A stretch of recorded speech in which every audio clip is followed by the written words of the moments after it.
ganz schnell unter der Dusche, falls du dann gerade kommst. Die Tür ist offen, kannst einfach hier spazieren. Hey zusammen, ich bin Flavia. Und ich bin Jenny. Und heute reden wir ein bisschen über unsere Struggles, wie es uns eigentlich so geht. Wie es anderen geht und was man machen kann, wenn es einem mal nicht so gut geht oder eben anderen mal nicht so gut geht. Genau.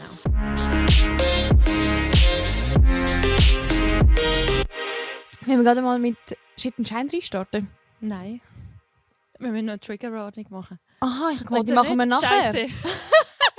Ja gut, jetzt können wir sie gar nicht machen wir jetzt. Genau, also ja, eigentlich so ein bisschen in der heutigen Folge reden wir teilweise wahrscheinlich auch ein bisschen über psychische Belastungen. Und wenn das vielleicht gerade so ein bisschen ein Thema ist, mit dem ihr vielleicht im Moment ein bisschen Mühe habt, dann würden wir euch empfehlen, den Podcast zu einer anderen Zeit zu hören oder in Gesellschaft zu hören, damit ihr vielleicht über das Gesprochene auch mit anderen gerade reden könnt. Genau. Und ja, jetzt würde ich zu Shit überleiten. Ja. Soll ich anfangen? Schieß los. Das ist mir eigentlich wirklich peinlich. Ich habe überlegt, ob ich es erzählen soll, mein Shit. Okay. Und zwar habe ich das Stichwort Snooze-Struggle aufgeschrieben. Okay. Ich bin letzte Woche am Wochenende wieder mal weg gewesen, seit Jahren. Nein, nicht seit Jahren, aber Das gefühlt klingt so. seit Jahren. Also ich glaube, seit dem Big Air bin ich im Fall nicht mehr so... Ja, das ist Moment. Schon Ein Monat her. Ja.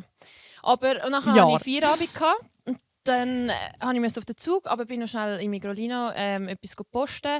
Dann habe ich dort das Snooze-Päckchen gesehen und ab und zu, wenn ich am Ausgang bin, snooze ich mal, aber jetzt nicht regelmäßig.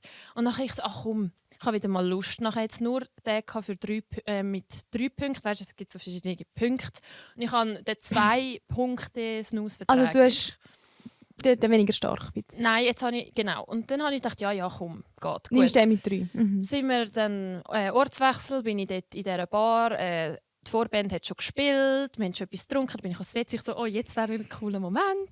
Für einen Snooze. Genau, habe den rein da, bin vorne zu den anderen, haben wir noch darüber geredet. Und im Reden, also es ist 1 Minute gegangen, habe ich gemerkt, das kommt nicht gut. Der ist jetzt stark. Und dann bin ich aufs WC. Und nachher bin ich halt vor der Schüssel am Boden gehockt und an der Wand, den Moment vergiss ich nicht, an der Wand ist eine Frau, also so, weißt du, so Posters, eine Frau, die auf der WC-Schüssel hockt und so den Arschlochfinger zeigt und ich schaue so an, so, ja. Und ja, und nachher ist wirklich, es ist krass, der Körper, wenn er reagiert hat. Ich bin habe geschwitzt. Ich hatte auch mal einen Snooze, eine Minute drin gehabt von einem Kollegen, der mega stark nimmt. Ich so, ja, just for fun oder einmal weiter. Mir ist in 1 Minute schon schwindelig geworden. Ich habe gerade wieder rausgespult. Ja, weißt du, und eben, weil ich schon ich bin ja nicht, ich weiss, wie das reagiert, ja. Und nachher hat die Band gespielt, schon, und ich so, alter Scheiss mit Zuhörer, mich am Rand gehockt, und eine Kollegin mir Nüssli gebrungen, und dann bin ich dort die ganze Zeit am Nüssli essen gewesen, und dann ist ein Typ zu mir und hat gesagt, du brauchst deine Nüssli, und du bist happy, gell? Und ich so, ja, kann man sagen. Und nachher wirklich, nach 5 Minuten bin ich dort an Musik wieder fühlen gewesen, so gewesen, als wäre nichts gewesen. Dank der Nüssli. Aber eigentlich wirklich, also ich finde es nicht, ich finde es peinlich für mich. Snooze ist nicht cool, macht es nicht. Sonst kommt es genauso raus wie bei mir. Bei dir? Hey, mein Shit, ich war ja am Wochenende in Amsterdam gewesen. Und was man so macht in Amsterdam, man geht auch an einem Abend mal durchs Rotlichtviertel spazieren. Und das haben Kollegen und ich gemacht. Der Luca war auch auf dem Trip dabei, aber er ist im Hotel geblieben, ist beschäftigt mit der Masterarbeit. Auf jeden Fall sind sie und ich, 2 Frauen, durch das Rotlichtviertel gelaufen. Und dann sind wir so an einem Schuppen vorbeigelaufen, wo ganz viele junge und auch alte Männer, es sind eigentlich zu 95% Männer dort drin gewesen. Aber es war so wie eine breite Tür gewesen. Du konntest auch in den Raum reinlaufen irgendwie. Kein Eintritt müssen zahlen und es ist draussen angestanden, Live-Sex-Show. Und sie und ich waren so, also wie Live-Sex-Show? Also wir sind einfach gewundert und sind so gewesen, Soll ich schauen? ja, nachher Nice. wir so, also als ob, weißt du, so, wir sind einfach so, wir wollen jetzt herausfinden, was das ist. Und nachher sind wir dort rein und einfach in dem Raum, eben, wo ganz viele Leute am Anschlag waren, um irgendwie Münze zu wechseln und Leute an der Kasse angestanden sind und Leute bei irgendwelchen Türen am Anschlag waren, sind wir einfach so rumgelaufen und haben so geschaut, was da so ist. Und dann haben wir gemerkt, dass es hat ganz viele einzelne so Kabinen gehabt. Also, kennst du die Kabine, wo du reinhocken musst, wenn du das Passviertel machen musst, Ja. die so einen Vorhang haben? So Kabinen. So kleine. Genau, so ganz kleine Kabinen. Ein Stühle, wo nur eine Person drin Platz hat. Mit so einem Fenster. Und das war so benebelt gewesen. Und so wie beim WC, wenn du deine Hände abtrocknest, hat so etwas gehabt zum Papier rausnehmen. Und dann haben wir mega schnell gecheckt, oh mein Gott, da gehen Männer rein, holen sich eine ab und gehen wieder raus. Also du hast 2-3 Euro Münzen dort reinwerfen, dann ist das Fenster... Frauen nicht können anlangen. Nein, aber wir sind so vor dieser Kabine gestanden und sind so, was ist das? Und dann war so, oh mein Gott. Nachher sind wir gerade so, oh mein Gott, was berührt mein Mantel, die Wand? Oh mein Gott, das ist alles so grusig. Und dann haben wir gecheckt, wo wir da gelandet sind. Also du hast können Münzen reinrühren und dann hast du 3 Minuten durch das Fenster können schauen. Es ist dann wieder Nebel, ist wie weg. Und hinter dem Fenster sind dann halt echte Frauen gewesen, die sich ausgezogen haben oder was auch immer. Und dann hat es auch so ein Rondell gehabt, wo wir von irgendwie 8 Fenstern in einen Raum hineingeschaut haben, wo eine Frau drin war. Und wir sind dann nicht angestanden und sind einfach gewundert gewesen, weil es hat wie so 9 Schlangen gehabt. Ich weiss jetzt nicht, ob ich das so gut erkläre. Du vielleicht auf jeden nicht Fall, sonst verwirrt. Ja. Auf jeden Fall sind wir wie so gewesen, wir fühlen ein bisschen fehl am Platz, weil es hat nur Männer und männliche Gruppen. Es hat aber auch die einen Pärchen gehabt und ganz wenig so Frauen wie wir, die offensichtlich Touristen sind und einfach sich, uns wundernimmt, was da los ist.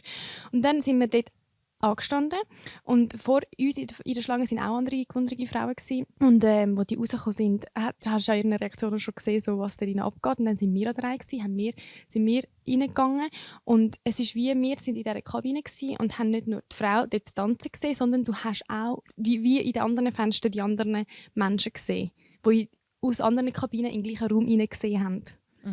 Und das habe ich irgendwie mega so gefunden. Also sie hat ausgesehen, als würde sie Spass daran haben. Also dein Shit-Moment... Mein Shit-Moment ist, dass ich es einfach irgendwie grusig gefunden, dass da ganz viele Männer da ankommen.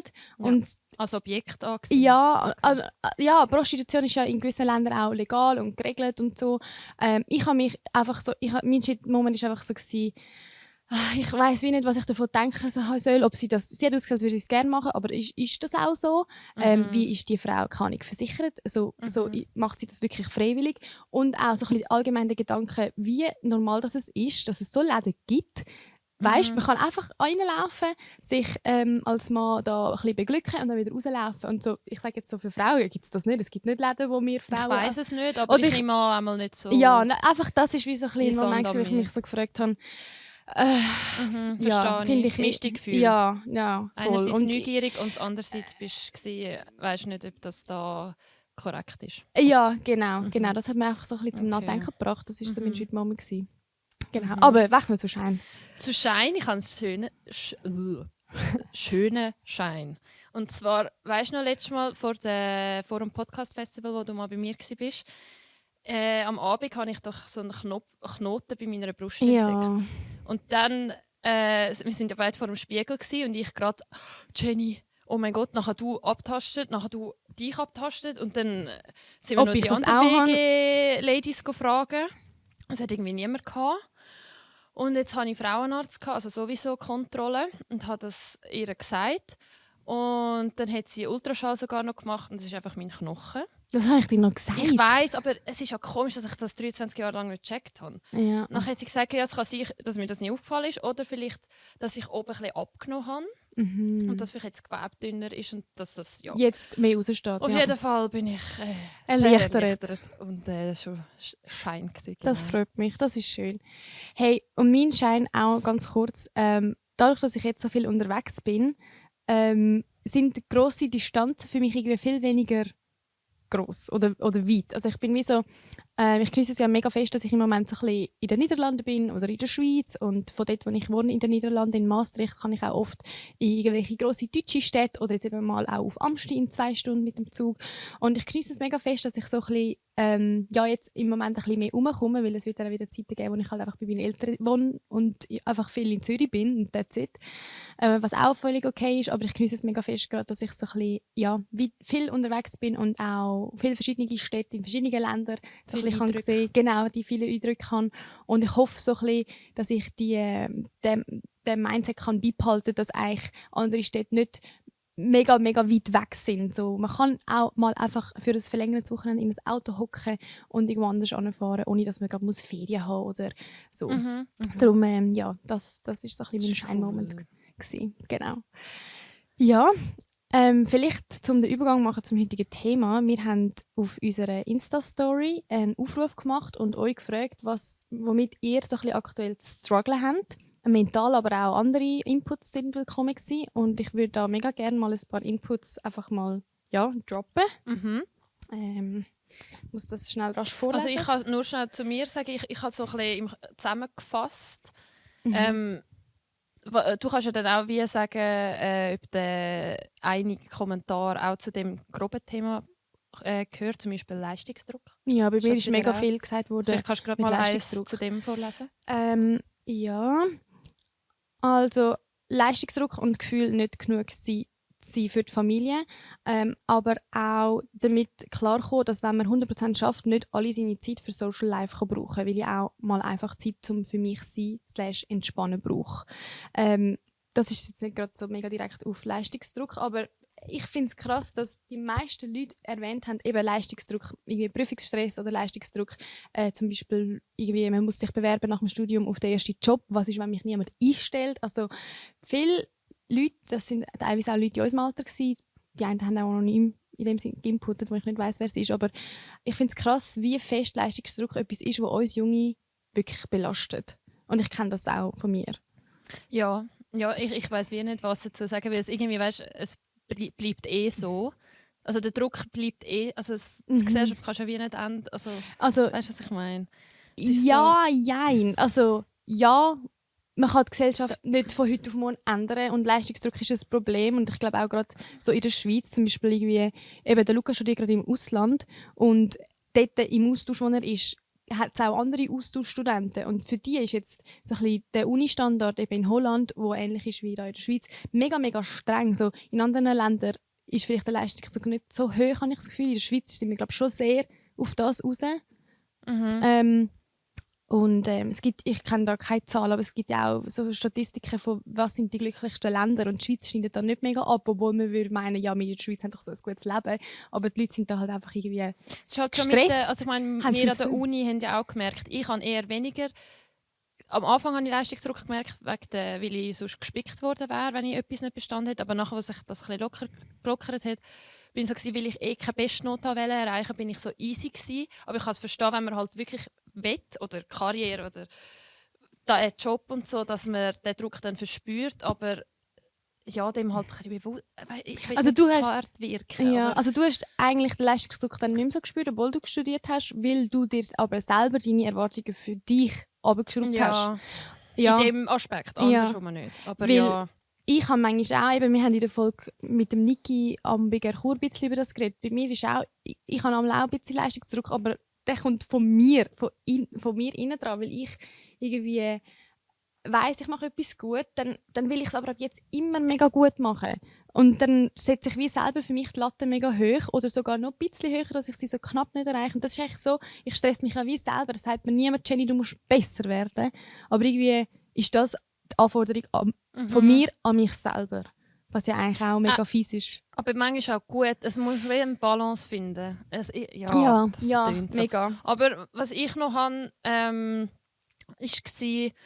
wegen dem Alter. Ich habe eine, die sich gemeldet hat, die um die 30 ist.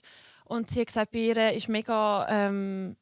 nicht, dass sie es anschießt, dass sie älter wird, von der Zahl her, sondern so die Entscheidungen, die sie treffen muss. Oder sie hat auch noch gesagt, dass sie sich mit 20 vorgestellt hat, wie es dann mit 30 ist und dass das jetzt nicht so ist. Und das tut sie mega, mit dem struggelt sie mega, ob es jetzt fein für sie so ist, wie es jetzt ist, oder in dem Fall nicht, wie sie so eine Vorstellung hatte. Natürlich ist auch das Thema, also natürlich halt wegen der biologischen Uhr, weil sie in einer Beziehung ist. Aber andere, die Single sind, haben dann auch wieder so also das Alter, das ist glaube ich schon auch ein Struggle, der nicht zu unterschätzen ist. Stresst dich das? Jetzt noch gar eher, also bei meiner Ausbildung zum Beispiel, in der Academy hat es ganz verschiedene 19-Jährige bis 36. Also Leute, die die gleiche Ausbildung machen wie du? Genau, und das entspannt mich irgendwie, weil ich so im mittleren Range bin. Ich wüsste nicht, wenn ich jetzt älter wäre, ob es mich mit dem würde strugglen, oder wenn ich jünger wäre. Ich glaube auch, genau von dem finde ich, sollte unsere Gesellschaft doch wegkommen. Es ist doch egal, wenn du mit 36 die Ausbildung machst, mega cool, dass du dich traust und dass du findest, hey, 36 ist noch nicht zu spät, um etwas Neues anfangen. Ich finde, das sollte man viel mehr, also die Person sollte, wahrscheinlich, vielleicht ist es so, dass man sich denkt, oh mein Gott, ich bin so alt und alle anderen haben das schon viel jünger, haben die Idee gehabt, die Ausbildung zu machen. Ich bin so spät dran. Aber eigentlich wäre es doch cool, wenn Leute irgendwie, die eben spät gleich noch den Mut finden, Und zu Ressourcen, wechseln. also, gell, Ja, wenn du klar, halt logisch. Verpflichtungen hast mit Familie, weiss ich was. Aber ja. Genau, nein, man muss Ja, auch voll. noch privilegiert sein, Mhm. um das dürfen machen. Mhm. Aber ich meine mehr so, wie cool wäre es, wenn so Leute sich würden stolz fühlen und ermutigt, als anstatt so die Self-Doubts zu haben, Ja. wo bin ich spät dran, ja. Ich würde es jetzt noch spannend finden, zum ein bisschen wie wir mit Struggles umgehen oder einfach so, ja, wie wir merken, dass wir gerade nicht so eine einfache Zeit haben. Wie merkst du das an dir? Hey, erste Anzeichen sind so klassisch, glaube ich. Die kennt man, wenn mich kleine Sachen gerade aufregen oder wenn ich mega schnell schlecht gelaunt bin. Reizbar. Ja, bei mir wenn ich gereizt bin. Wenn ich merke, ich habe zu wenig Zeit für mich selber. Und ich glaube, mittlerweile bin ich relativ gut darin zu erkennen, wenn stressige oder fordernde Zeit auf mich zukommt. Und dann tue ich dann schon passende Massnahmen ergreifen, sozusagen. Wenn ich weiss, also präventiv. ja, zum Beispiel irgendwie an der Uni war es so gewesen, wenn ich gewusst habe, ich habe Prüfungsphase, dann in den 2-3 Wochen vorher wollte ich keine Abmachungen haben. Ich will nicht müssen irgendwie mich verpflichtet fühlen, um irgendwelchen Leuten zu schreiben oder so. Dann tue ich wie einmal gerade schon klar kommunizieren, hey, im Fall, ich bin gerade so drunter und drüber und das Wasser steht mir bis zum Hals. Bist mir bitte nicht böse, wenn ich mich nicht bei dir melde. Also ich tue dann einmal wie so ein bisschen kommunizieren. Das ist etwas, was ich wie gelernt habe. Aber ja, wie merkst du? Körperlich merke ich habe lustigerweise mal eine Memo an mich selber gemacht, nach unserer ersten Podcast-Aufnahme. Okay. Weil dort, also es ist mir nicht lange nicht gut gegangen, aber ich war ja dort schon nicht zufrieden gewesen und dort bin ich am Morgen aufgestanden nach der Aufnahme und habe so wirklich im Brustkorb einfach so ein enges Gefühl gemerkt. Ich sage das sogar in der Memo.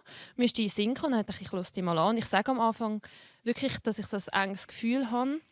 Und das merke ich. Plus schon auch körperlich so eine Story zum Beispiel, wo ich im Resti gearbeitet habe in Einsiedeln. Dort hat die Chefin oder einfach sie, die verantwortlich war für mich, recht einen Kicker auf mich gehabt. Einfach jedes kleine Ding kritisiert. Und ich habe dort einfach manchmal vor dem Arbeiten gekotzt. Gell? Was? Ja, im WC unten, weil ich Ui. so Angst hatte.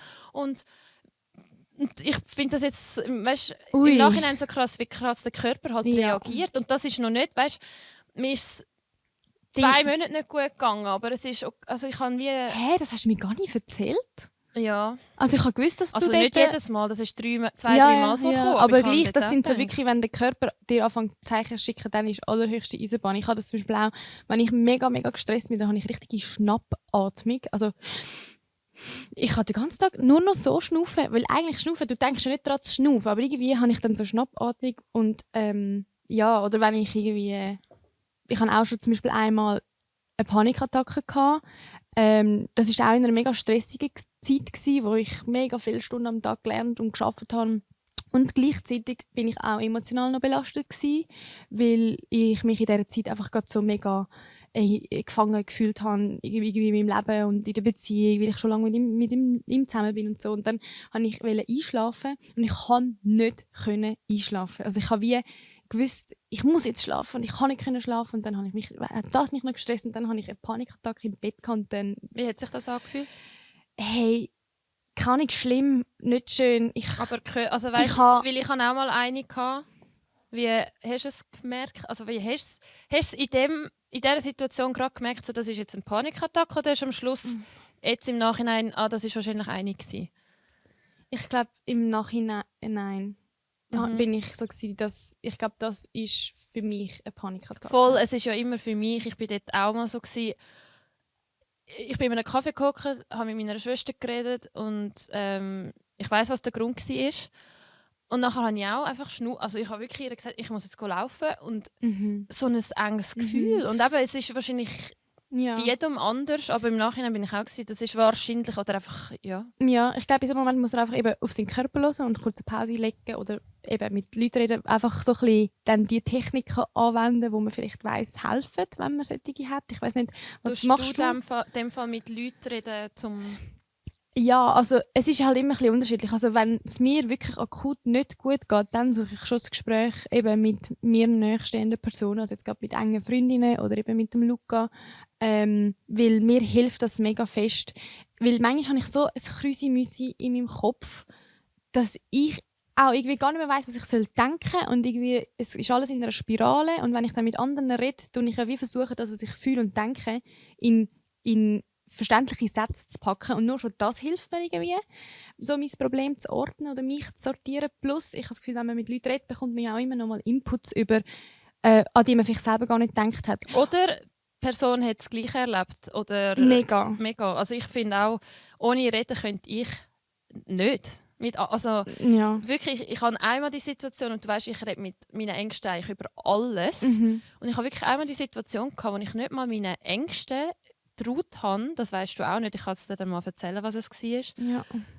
nicht getraut habe zu sagen, weil ich mich so geschämt habe. Und in dem Moment habe ich wirklich gemerkt, ich bin gerade allein mit dem. Also weißt, ich habe es nachher gesagt, also ich habe wirklich mich mega überwinden, das kenne ich gar nicht von mir. Ja.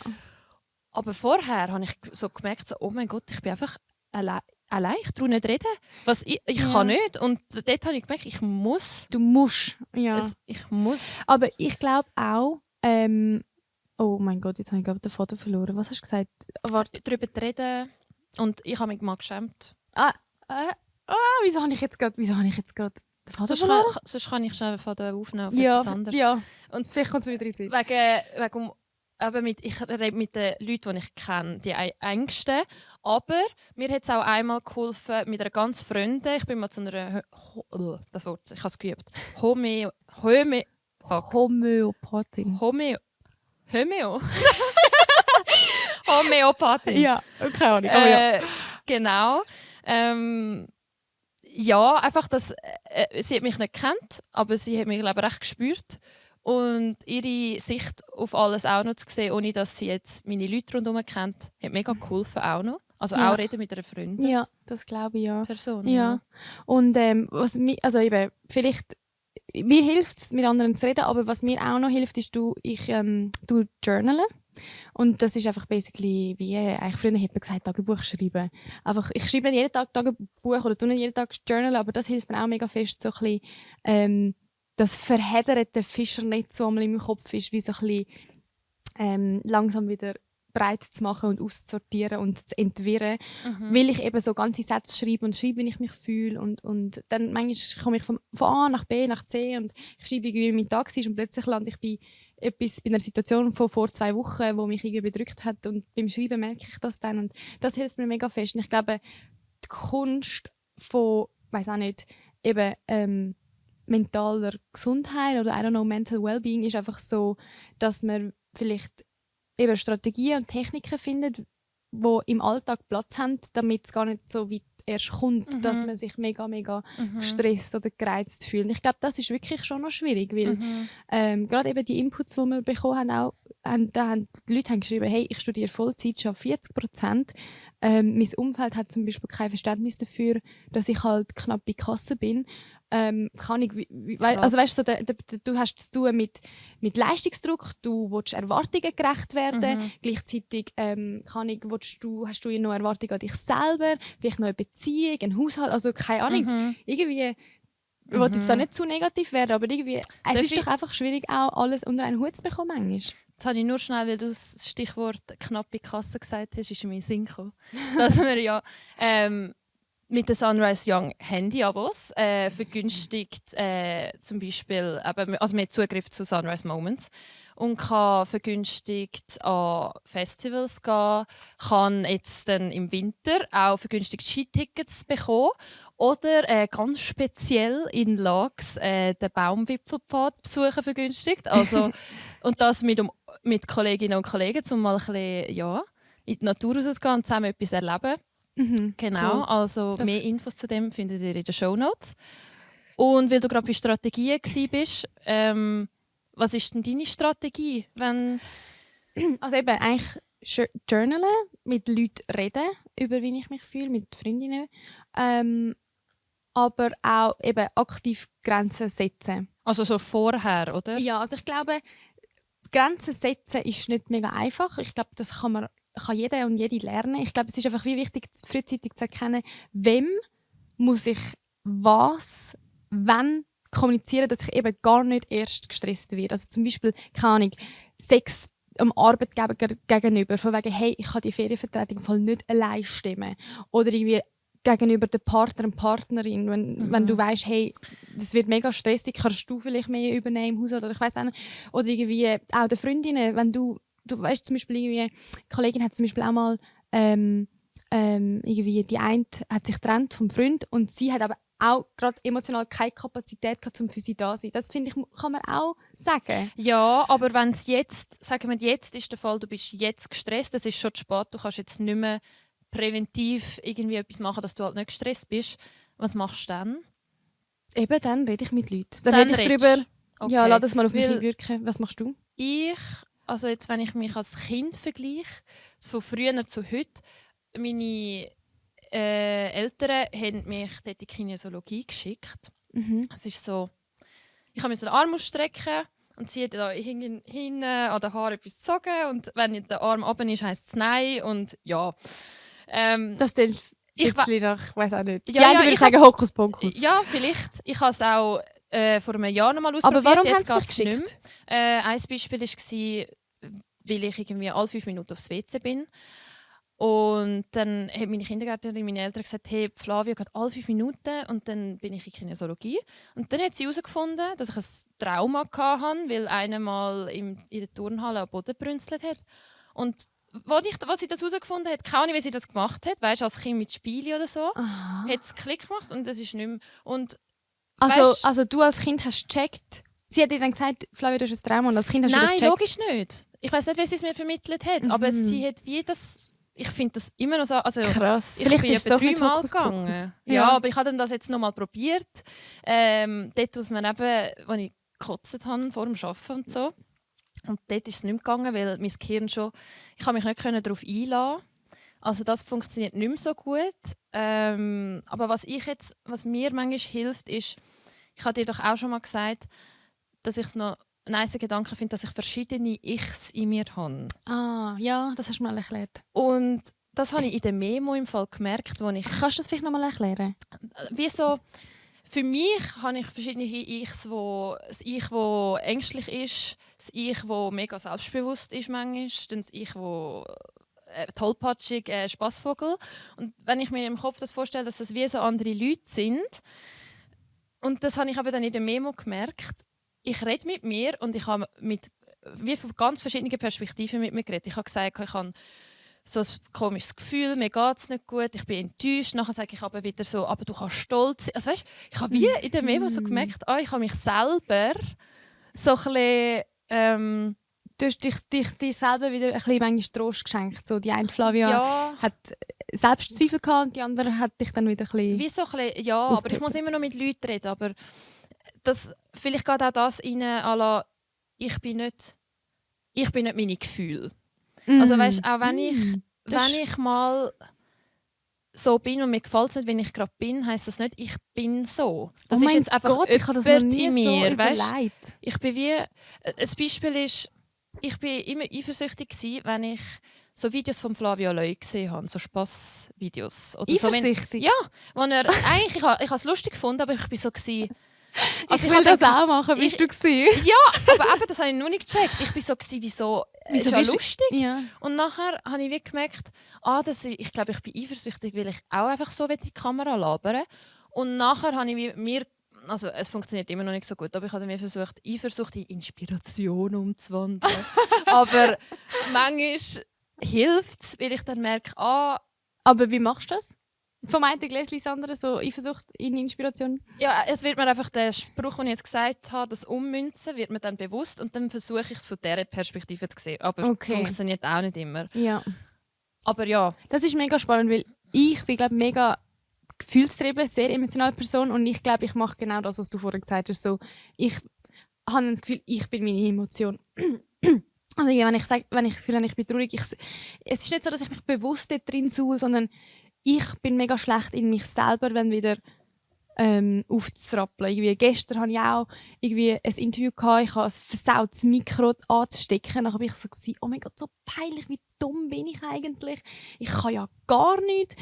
Und nachher hatte ich wie nochmal einen Termin vom Arbeiten gehabt und ich bin zu dem Termin an, während ich mir so gedacht habe, das Meeting will ich jetzt auch scheiße leiten, weil was kann ich eigentlich? Also ich habe dann am Luca angerufen und war so, hey, es ist mir gerade so peinlich und so. Und er so, hey, look, das ist so etwas Kleines, so lass dich doch von dem jetzt nicht runterziehen. Wenn du schon mit der Einstellung reingehst, dass es scheiße wird, dann wird es auch scheiße. So, ich muss mega fest noch daran arbeiten, so, mich von so kleinen Sachen dann nicht aus der Bahn werfen und zu du lassen. müsstest wie lernen, also das muss ich auch, mit dir selber reden, wie du mit mir würdest reden, weil du würdest mir nie sagen, so, alter Flavia, das ist komplett Ja, scheisse das gewesen.» will ich dir so nicht. Also weißt, wenn mir jemand anderes das würde sagen, würde ich auch die richtigen Worte finden, aber irgendwie mir selber sage ich es dann nicht so. Warum? Ist dir schon mal passiert, dass eine andere Person deine Emotionen nicht oder dich nicht ernst genommen hat oder dich nicht verstanden hat? Mir ist auch schon gesagt worden, also ich glaube mittlerweile wissen wir alle, dass ich oft oder schnell brülle. Mir ist auch schon gesagt worden, also wegen dem musst du jetzt nicht brüllen. Und Wie reagierst mit Unverständnis, weil ich denke, also die Person hat auch kein Verständnis mir gegenüber und mich macht das dann mega hässlich. Ich denke so, hast du das Gefühl, ich suche mir aus, wenn ich brülle und wenn nicht? Das passiert einfach. So, wenn man so ein emotionaler Mensch ist, ich suche mir nicht aus, wenn ich in welche Emotion komme. Das passiert einfach und das kann ich auch nicht steuern und darum reagiere ich dann so. Ich merke mir dann einfach, hey, okay, wenn du gerade nicht kannst damit umgehen, dass ich brülle, dann komme ich halt auch nächstes Mal nicht zu dir, wenn es mir nicht gut geht. So gehe ich damit um. Und du, wie reagierst du? Also wenn ich schon brülle, dann kann ich glaube nicht noch viel darüber nachdenken, weil ich glaube einfach hässig. Aber sonst probiere ich wie die andere Person in mich hineinzuversetzen. Also so, wenn es etwas in meinem, sagen wir, ich habe Streit mit meiner Schwester wegen mega etwas Grossem, dann würde ich wie, wenn die andere Person auch das Geschwister hätte, so sagen, ja, stell du dir mal vor, das und das ist, also dein Geschwister, die hat das und das gemacht, wie fühlst du dich dann? Und vielleicht fühlt sich die Person dann ähnlich wie du, oder sie kann es immer noch nicht verstehen. Also du versuchst wie Empathie zu erwecken?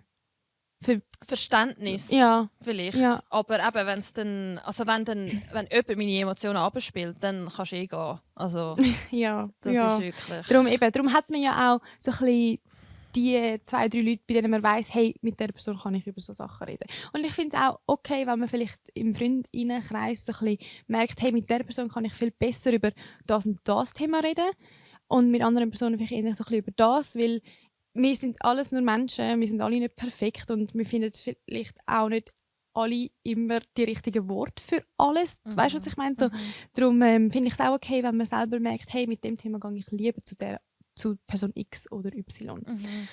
Habe ich auch müssen lernen, weil ich eigentlich immer gesagt habe, ich kann mit allen über alles reden. Das hast du vorher auch gerade schon gesagt. Ja, das kann ich. Ich kann schon mit ihnen über das reden, aber ich weiss, von wem ich in dem Moment einen besseren Ratschlag bekomme. Oder ich weiss, das Thema, da kann die Person mich wahrscheinlich schneller beruhigen oder schneller einen Rat geben und beim anderen die. Ja. Und wenn wir jetzt mal Perspektiven wechseln und wir sind nicht denen, wo es schlecht geht, sondern wir gehören zum Umkreis von jemandem, wo es nicht gut geht. Indirekt betroffen. Genau.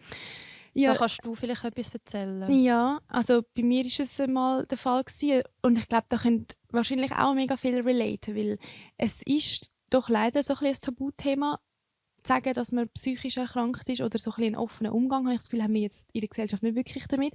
Darum habe ich das Gefühl, wird nicht viel darüber geredet, obwohl es doch viel zum Beispiel Familien oder Umfeld eigentlich betrifft.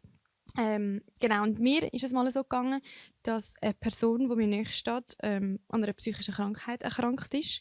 Und das hat mich damals mega fest aus der Bank geworfen, weil ich vorher noch nie irgendwie mit jemandem darüber geredet habe, wie das ist, wenn man so indirekt betroffen ist, was man dann könnte machen. Also ich habe wirklich auch keinen blassen Schimmer gehabt. Also ich habe es wie nicht erkannt. Ich bin so gewesen, die Person spürt spinnt. Also ich bin hässig auf die Person für ihr Verhalten und hatte kein Verständnis gehabt und bin überhaupt nicht einfühlsam gewesen. Ich habe nur gewusst, dass ich nicht weiss, what's going on. Und ich habe überhaupt nicht daran gedacht, dass die Person könnte psychisch krank sein. Ich bin einfach so gewesen, was redest du und was machst du?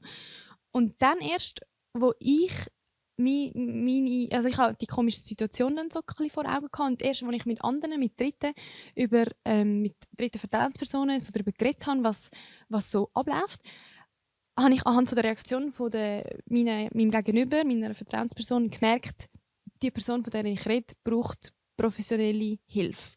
Und ab dann habe ich mich schlecht gefühlt, weil ich so war, oh mein Gott, was habe ich dieser Person alles gesagt? Wieso habe ich das nicht gecheckt? Ich habe genau so reagiert, wie man nicht reagieren sollte. Ich habe mich einfach schlecht gefühlt. Ich hatte Angst gehabt, weil ich nicht gewusst habe, wie geht es weiter, so, wie kann man das behandeln. Ich habe mich überfordert gefühlt, ich hatte Angst gehabt, bin traurig gewesen, komplett überfordert. Und dann habe ich selber auch so ein bisschen gemerkt, dass obwohl nicht ich betroffen bin, sozusagen, von dieser psychischen Erkrankung, belastet es mich wie mit, weil es eine Person ist, die mir nicht steht. Und das ist klar, ich meine, da auch wieder, wenn jemand irgendwie physisch krank wird oder etwas Schlimmes zustößt, das belastet ja dann auch das Umfeld. Und darum macht es ja nur Sinn, dass das halt dann bei psychischen Erkrankungen auch so ist, dass das Umfeld mitbelastet. Und ich habe dann wie auch mega viel mit anderen darüber reden und habe Trost gesucht und wäre wahrscheinlich auch kurz davor gewesen, mir selber auch Hilfe zu holen, weil ich gemerkt habe, hey, ich kann wie für andere auch nur da sein, wenn ich selber von anderen Kraft bekomme. Also ich kann nicht etwas jemandem geben, zum Beispiel Aufmerksamkeit und eben Trost, wenn ich das selber nicht habe. Also das muss mir auch jemand geben, so ein bisschen. Und ich glaube, es ist einfach mega wichtig, auch als indirekt betroffene Person, dass ich habe wie müssen sehen, ich bin auch genug wert, dass mir jemand zulässt, obwohl nicht ich direkt betroffen bin. Weißt, ich habe wie also würdest du mitgeben, dass du nicht dich vollkommen zurück musst nehmen, sondern du dich auch musst wichtig nehmen und wie es dir geht, auch wenn es der anderen Person viel schlechter geht, kann es dir auch schlechter mitgehen und du brauchst auch Unterstützung. Ganz genau, ja. Das würde ich mitgeben. So ein bisschen, es ist okay, sich dann auch Hilfe holen oder nach Unterstützung suchen. Und ich glaube, man darf nicht das Gefühl haben, dass man das jetzt allein muss stemmen, weil man es niemandem sagen oder niemandem sollte sagen. Das würde ich so ein bisschen indirekt Betroffenen mit auf den Weg geben. Dass, auch euch muss man zuhören und sollte man zuhören. Das ist schön. Ja. Und ganz allgemein, ich habe das Gefühl, wir alle sollten ein bisschen weniger streng zu uns selber sein. Und die Erwartungen ein bisschen runterschrauben, ein bisschen mehr unsere Bedürfnisse vielleicht mitteilen. Was ich glaube, ist auch etwas, das viel belastet oder viel Einfluss hat, auf wie wir junge Menschen uns fühlen, ist halt einfach Social Media. Ich weiss nicht, hat das einen Einfluss auf dein Wohlbefinden? Ich weiss nicht. Also ich sage sicher ja, aber ich weiss nicht, ob jetzt ich folge jetzt bewusst diesen Leuten, nicht allen, aber so 2, 3 Influencerinnen, wo ich jedes Mal mit guter Laune rauskomme. Wenn du sie anschaust? Wenn ich sie anschaue. Aber der Konsum dann, wenn es halt mehrere Leute sind und das Ganze draufbleiben und Algorithmus und also ich gehe nie auf die Lupe, das mache ich nie, wirklich, finde ich einfach blöd. Page, ja, das mache ich nicht, aber wie soll ich sagen, ich bin im Zwiespalt, weil ich habe es auch schon mal gelöscht und mein Wohlbefinden ist jetzt nicht durch die Decke durch das, also im Positiven, weil ich trotzdem die Person, wir haben ja das im Studium gehabt, parasoziale Beziehung. So extrem bin ich nicht gewesen, oder bin ich nicht, aber es ist trotzdem für mich so eine virtuelle Kollegin, wo es mich wundert, was sie macht oder wo unterhaltet halt. Und ja, also es lässt dich durchaus auch mal gut fühlen, nicht nur immer schlecht. Genau, also es ist so der Für und der Wider. Ja, bei dir? Ja, eben, ich habe ja schon oft darüber geredet, dass ich manchmal halt ein bisschen Fear of Missing Out habe. Aber auch das ist etwas, wo ich finde es schon mal gut, dass ich mir das bewusst bin. Das ist ja auch schon mal ein Schritt in die richtige Richtung, so, dass ich weiss, hey, ich fühle mich einmal so schlecht, weil ich das Gefühl habe, dass ich etwas verpasse. Und das ist, glaube ich, schon mal gut. Und es ist ein Prozess. Also ich meine, ohne Social Media, du hast ja auch so Freude zum Content für dich Ja, selber mega. machen. Und die Stories, das würde alles wegfliegen. Voll, darum, es ist eigentlich nicht mehr Fluch als Sagen, würde ich jetzt so sagen. Mhm. Ja. Würdest du jetzt so sagen? Würde ich jetzt so sagen. Also, Hey. Bucketlist. Ja. Ich hatte heute noch keine Idee gehabt, und dann habe ich mit meinem Arbeitskollegen geredet und er hat einfach gerade eine Challenge am Laufen und ich so, die übernehme ich für Jenny. Okay. Und zwar, schon wieder eine Challenge. ja, Ist das eine Sportchallenge? also Challenge, so, nein, Sag schnell hat gerade fertig. ein bisschen, also wegen Social Media, wegen Handy zu tun. Und zwar kannst du für eine Woche, du tust den Zeitraum selber bestimmen, wann, aber die Länge ist eine Woche, würde ich sagen. Okay, Wir Chef. können noch Chefin. Sorry, Chefin. Ich bin eigentlich immer die, Ich weiss, andere darum lache aufmerksam- ich, ja. Dass du nicht mehr, also jetzt beruflichen Aspekt nimmst weg beim Handy brauchen, aber so mit Kolleginnen, Familie und so nicht mehr schreiben, sondern nur noch reden. Telefonieren, sei es telefonieren oder in Real Life. Und Memos geht auch. Nein, du darfst nicht. Der Arbeitskollege der hat heute am Mittag 3 Telefon abhalten, weil er heute Abend ein Treffen hat und das hat er alles mit Telefon müssen abmachen. Oh mein Gott, Und so ich retro. Ja, aber es ist, ich finde es mal einen spannenden Aspekt. Okay. Aber du nicht, ich merke es. Also nein, ja, das ist halt ist mühsam im Sinne von, weil das ist halt mit Aufwand verbunden, aber schon gut. Ich bin zu viel zu nett mit dem, mit der Bucketlist. Ich kann Ich dir überlege mir nachher das nächste Mal auch Wir etwas. können es ja zusammen machen. Ja, wirklich. Ja. Aber ja, wir Nein, sehen's. ich finde es nicht schlecht, aber ich finde es lustig. Ja. Hey, ich habe mir gedacht, dass du mal eine Woche lang journalen, jeden Tag, und aufschreiben, was so deine 3 Highlights vom Tag sind. Weil ich finde das einmal noch... Also zum Beispiel, ich journale eben nicht jeden Tag, sondern immer dann, wenn irgendwie ich mich danach fühle und ich aber auch noch Zeit dafür habe. Also manchmal mache ich es auch 2 Wochen lang nicht. Und irgendwie rege ich mich auf, ich denke mir so, es tut mir gut, aber ich finde, ich habe wie so keinen Streak, den ich aufrechterhalte. Und nur schon 1 Woche lang jeden Tag etwas durchziehen, eben so aufschreiben. 3 Sachen aufschreiben, wo Highlights waren. Genau, ich Also finde, das 3 ist eine Shine-Moments. coole Übung, die ihr auch übrigens gerne mitmachen dürft. Also mitmachen. Wir können es ja diese Woche, du machst das mit dem Handy Ja, und telefonieren und ich mache das mit dem Schönen. gut. Ist gut? Gut, machen wir das in der gleichen Woche. Okay, super. Gut. Ja. Hey. Wie beenden wir so eine Folge? Wir wissen es gar nicht. Aber ja, hört auf jeden Fall in die anderen Folgen rein, falls ihr das noch nicht gemacht habt. Abonniert gerne den Podcast, folgt uns auf Spotify, so verpasst ihr keine weiteren Folgen. Und ja.